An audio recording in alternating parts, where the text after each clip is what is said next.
Assalamualaikum guys. Jadi hari ini aku makannya pakai gulai santan jengkol. Terus di sini ada kerupuk. Ya udah gak usah lama-lama, langsung aja kita berdoa dulu.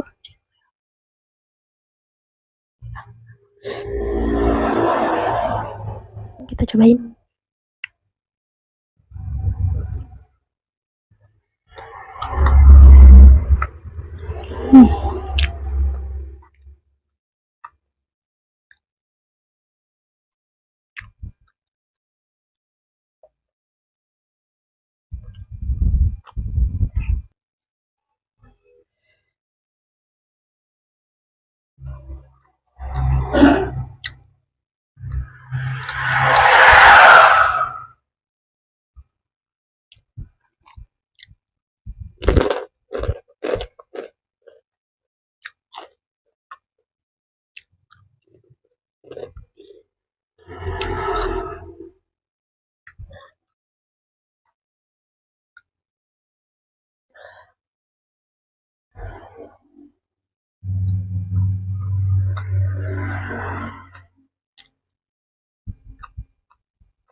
Jengkolnya empuk banget.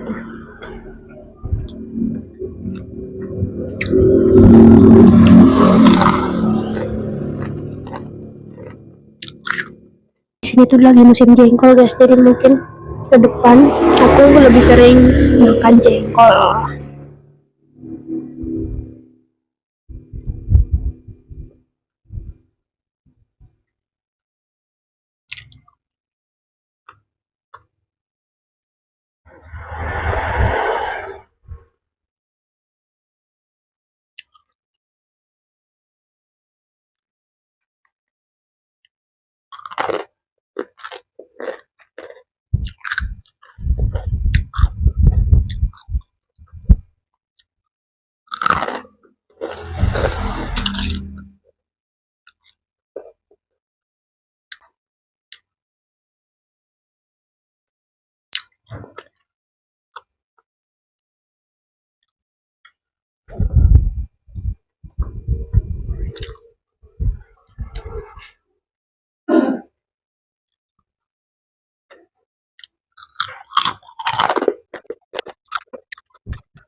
Oke guys, nasinya sudah habis. Terima kasih yang sudah menonton. Jangan lupa di like, di komen, di subscribe. Sampai bertemu di video selanjutnya. Bye bye.